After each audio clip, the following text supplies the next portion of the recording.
Hi guys, this is Mary Fulton with Mary Fulton Fit, and it is Trainer Tip Thursday. And today, as your trainer, I'm going to be talking with you about, are you sabotaging your success when the weekend hits? So let's get started. And if you're here, say, yes, I'm here, or give me a thumbs up in the chat box. Let's get chatting up here. Trying to see if I can see everybody. I'm here. Hi there. Whoop, whoop. If you're here and you're joining me, say, yes, I'm here, so I know you're here, or throw me a heart.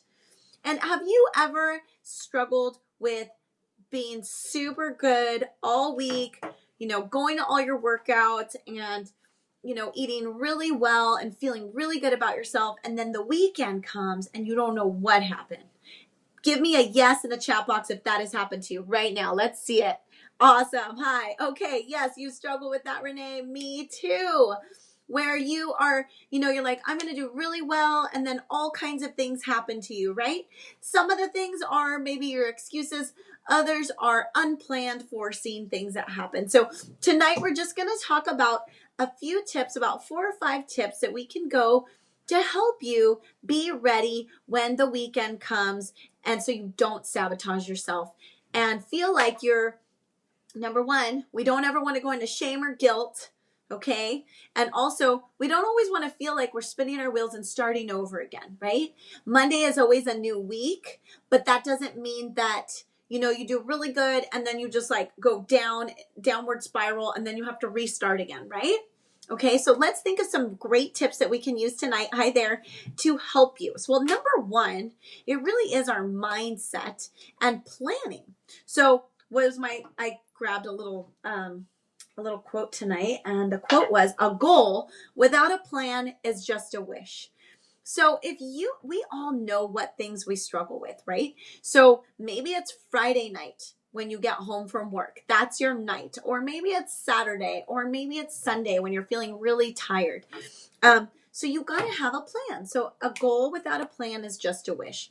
Just like we should plan our weeks, we also need to plan in our weekends. And a lot of times people will say, hey, it's the weekend, so it's my cheat day, my cheat weekend. So what you want to do is kind of retrain your brain and not think so much of it as a whole entire weekend, but maybe you allow yourself to be more free and not having to worry so much about what you're eating. But you select the times that you're going to do it. You're more mindful and thoughtful of it. What do you guys think about that? Yeah? So first of all, you got to plan. So whether you like to write a plan, you want to type it out, whatever it is, know that when the weekend comes, know your struggles that you're going to go through, and then plan for them, right? So example here, maybe you get to Friday night, and like for me, on Fridays, I would come home from work and I did not want to cook dinner. So I knew Friday night was going to be pizza night, and I would plan for it. So I knew I was going to have my, 2 slices of pizza, guilt-free because I love it. Probably have my Diet Coke because I like to have a Diet Coke with my pizza.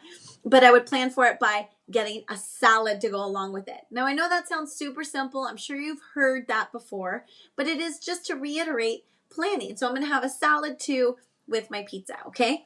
And then here comes Saturday morning, right? So what you don't want to do is kind of go into the downward spiral. I had pizza, so now I feel bad, so I'm going to have like donuts now, and then after donuts, and then have you ever found yourself just because you maybe didn't like what you were eating during the week, now you're eating all kinds of random things through the house? Anybody ever do that before? Say yes. Have you been on a diet plan before that made you feel that way?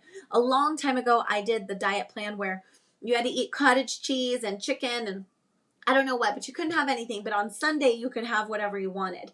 But that didn't work for me personally because I went off the rails. It was like a binge day because I was like, oh my gosh, I'm going to have sugar. I'm going to have this. I'm going to have that. And it was not healthy for me personally, okay? And when I did that, the next day was really hard for me. How many of you can agree? Give me a thumbs up if you've done like where you had a lot of extra junk food that you weren't having during the week. But then on that Monday, number one, you felt sick. Number two, it was really hard for you because now you're craving all these different sugars and stuff to get back on track, right? So what we don't want to do is do that yo-yo. We want to live a life that's sustainable for us, where we get to go out and enjoy our friends and have a cocktail or whatever it is for you, have your ice cream, have your beer, whatever it is for you personally, but that you still feel like you didn't go off the deep end, right? And you're not beating yourself up, okay? Number one, we don't want to beat ourselves up and go into guilt and shame, because what's that going to do? It's going to change your state. Your state of mind is, oh no, I feel bad about myself. I feel guilty. So when you feel guilty, you go here, you go into isolation, which is probably going to lead you down to eating more things that aren't good for you, and you're feeling like you're sabotaging yourself. Now you're not even working out. Do you see the downward spiral? Okay, so changing our state and knowing, hey, I feel blessed. I got to have my pizza tonight. It was great. Tomorrow I have a plan. This is my plan. Okay, another idea is looking at your plate. So, okay, maybe on the weekend you're a little bit more free-spirited, but then let's look at your plate. Make it colorful. You're going to a potluck. You're going to a friend's house. Grab as many colors as you can of the rainbow, salad and fruit. Fill your plate with those things. Then add on, those extras that, you really like, that are maybe a little bit higher in calories or whatever, right? But you're filling yourself up with those veggies and those colorful things on the plate. You will feel satisfied, and you won't feel like you didn't get to have a part of the party. It's your mom's 80th birthday, and then next week it's your brother's going away party, and then it's a wedding, and then it's a baby shower, right? And they keep coming on, right? Sugar is your vice, Diane? Yes. So, and with sugar, it is addicting. So when you start to have some sugar, you kind of keep going and you want to have more of it, right?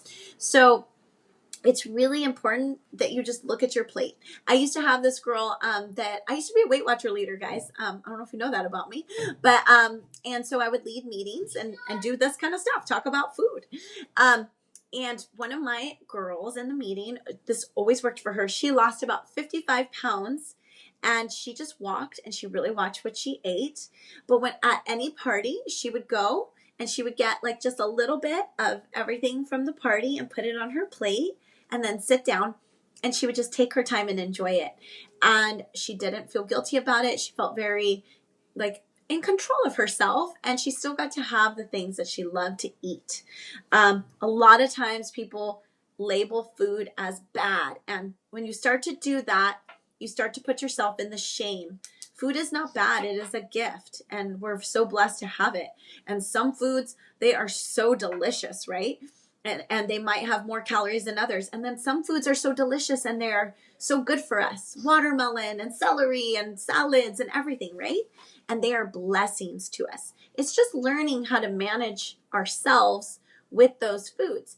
And also, if you know that there's a food that's a trigger food for you, that doesn't help you and makes you feel bad about yourself, or makes you go off the deep end, or maybe it's alcohol or whatever, then maybe you just kind of stay away from that for a little bit when you're trying to stay on your goal, right? It's like everything else in life. If you know something is too tempting for you and it's not going to benefit you, then you stay away from it, right? So look at it that way. If you're really trying to push for a goal right now, and you know that having ice cream in your fridge isn't going to help you, then don't buy it, or buy a small one so it's already pre-measured for you and you don't have to struggle with the whole gallon of ice cream.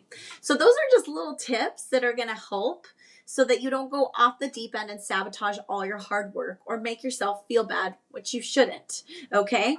Another thing I wanted to tell you guys, before you go somewhere, go ahead and also drink lots of water. Always bring your water with you. Water is your best friend. And if you know that you're going to go out and have some cocktails, then guess what? Fill your tummy before you go. Because if you're going to have those cocktails and all those beers, you're really going to get relaxed, and you're probably going to have a buzz, right? And you're not going to think about all the other things that you're eating. So be more mindful. Fill your tummy. Eat some snacks before you go out. Have some water when you get there. Get those cocktails. You're not going to be so tempted to eat all of those other things because you're already going to be full. So it's just a little bit of pre-planning. Who said you can't have your couple of cocktails and your yummy coconut shrimp that night and enjoying it with your friends, right? It's just learning about how to be more mindful and more, just mindful in general, and just enjoying it. Take your time with the drinks that you have and the foods that you enjoy, with that special dessert you've been waiting for all week. And then also, so don't go on an empty stomach. So what were the tips? Plan ahead. So a goal without a plan is just a wish. And you keep saying to yourself, I just can't do it. Yes, you can. But you have to make a plan. So make the plan and decide to do it. All right. And then also look at your plate and make it colorful. Add as many veggies and fruits as you can. Before you go somewhere that you're going to be eating things that maybe you don't have control, maybe they don't have colorful things, then eat some colorful stuff at home and fill your belly before you go out. All right. Drink lots of your water. And that's pretty much it, to keep it simple. And the last thing I really want to say is don't beat yourself up. And it really is about setting yourself up for success and what state of mind you're going into things with. So also ask yourself, sometimes when the weekend comes, we feel like we deserve something, we deserve a gift. And so maybe instead of treating yourself with food or with drinks, maybe you treat yourself with something else. Maybe it's something like a relaxing bath. Maybe it's, for the ladies, a pedicure. Maybe even the dudes, right? Maybe it's spending time reading a book, or going on a beautiful walk in celebration. It doesn't always have to be attached to a food item. A lot of times we make emotional attachments to food because it's a comfort, right? Just like a lot of things, we can also find comfort in people, in situations, or certain things. And some of them aren't good for us. So trying to look at your patterns and really digging a little bit deeper. Because let me tell you this, 80% of the sabotage is not the strategy. It's not the food program you chose. It's your psychology. It's your mind. It's your mindset. If you want to stay on track and not go in that yo-yo type of diet every week when the weekend hits, because what have you created? It's a pattern. You just do it again. It's a habit. So habits are easy to stay in, and it's also easy to create new habits, good ones. So change the habit. We're almost on the weekend again. You've probably had a great week. Maybe you're sick of the brown rice and chicken you're eating. Guess what? Change it up. Pick something really good when you go out. Go get a grilled fish with salad and some rice, and maybe have that dessert. So pre-plan it out. Don't beat yourself up. And also just know that it's not the strategy. It's 80% of your mindset. The strategy will work for you once your mindset is there. So you got to make some breakthroughs and find out why. So I'm going to ask you right now, and put it in the chat box. Why do you sabotage yourself on the weekend? Come on, somebody be brave and put it out there. Why? Do you feel like you deserve, like you had a stressful week, so you deserve it? Do you feel emotionally like this is the only way that you can release yourself by, having a lot of drinks or a lot of different snacks? What is it? Like, only you know the answer to that. I know that for me, it used to be, I put my kids to bed and it was time for me, and my me time was ice cream. I'm not saying there's anything wrong with ice cream, but I was eating it every night. I think I've told you guys this before. I would even eat the sugar-free, low-fat, whatever, but sugar-free has a whole bunch of chemicals in it. So I got to a point where I decided I wasn't even overweight. I was in really good shape, but I was like, oh no, this is my calm. It's ice cream. Maybe my calm could be something else. Maybe it shouldn't be ice cream every night because I don't want to make myself sick later, right? I'm having a lot of sugar. It's probably not good for my body. So, but see, I made an attachment that ice cream was my happy place to relax. And instead now my happy place to relax is when I put my pajamas on and I just get all snuggled up in my bed. And there's something about that I'm just oh, I don't even have the energy to eat ice cream, but that relaxes me. So changing that habit, but you have to identify what your habits are, and only you know. Let me see. Yes, a glass of wine is a relaxing thing after a long day. Okay. It's nighttime. Sit on the couch, watch a movie, eat those fruit popsicles, cup of light ice cream with Cool Whip, bored, Stressed. Okay, good. I love that you're digging deep. You know why you're doing it. You're bored, you're stressed. And then a little well, yes, for sure right now, isolation, right? We are very isolated. And replace the wine with sugar. Okay. Right, because usually it's either a sweet treat or it's wine. It's one or the other with different people that I speak with. So maybe now that you've identified that little thing, that trigger, you can start to replace it with different things. What are some different things that we can replace it with, guys? Come on, there's 11 of you out there. Give me some ideas. What can we replace that food that we're going to that ends up sabotaging us? Or maybe it's the alcohol that ends up not making us feel so good in the end, that we could replace it and change it up a little bit. Put something in the chat box for me. Come on, let's go. What do we got? Hi, Alicia. What's up, girl? All right, a hot tea. I love that. Yes. I have the most amazing hot and spicy tea. It's so good. I would take it to the baseball field. Alicia gave it to me at the baseball field. We started drinking that. A hot tea, yes. A hot bath, right? Soak your feet. Read a book. You know, maybe give yourself, maybe foam roll and relax and roll everything out. Yeah, switch to hard liquor. Some people do that too. Less calories. Yes, I love it. She's just being honest here. Okay. Yes, chai or ginger tea. Janelle's like, I'm not drinking no tea. I'm drinking hard liquor. That's cracking me up. Okay, music with headphones. Yes, something relaxing. And I'm not saying you can't have the wine and stuff, but look at your patterns. And that's really going to help you better identify why you keep sabotaging yourself and feeling like you made all this progress and then you had to start over again, right?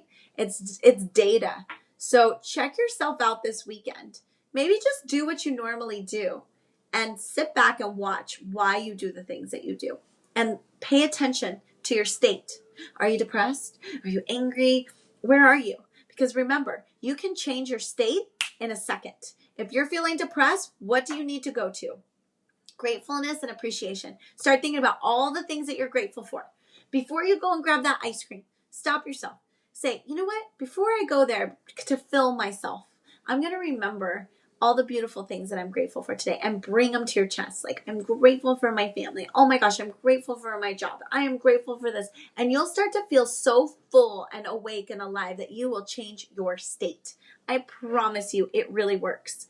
And then Todd wants a skinny margarita after that. Yes. When I did drink, I didn't eat sweets. Now that I don't drink, I crave sweets or carbs. I try to eat low without carbs. Okay, yeah. Yeah, and you can change those, right? You can do like some Greek yogurt. I've given you guys Tasty Treat Tuesday. I give you guys a lot of tasty treats that you can embed into there, right? But remember, it's all about moderation and mindfulness and the mindset, the state of mind that you're in. So before we go today, my challenge to you is stop and just process. I want you to pay attention to yourself. Why do you do what you do? Why do you sabotage yourself? There's a reason for it, and you know the answer. So that is how we're going to end tonight. I can't wait to hear what you found out over the weekend. Why did you do it? You're like, Mary, I was drunk. Well, we'll find out soon, and you'll let me know. But thanks, you guys, so much for tuning in, and don't sabotage yourself. Don't beat yourself up in shame. Food is something that's so precious, and we're so blessed with. Just change that state of mind and think about your mindset and your mindfulness. And have an amazing Thursday night. See you tomorrow. Bye, guys.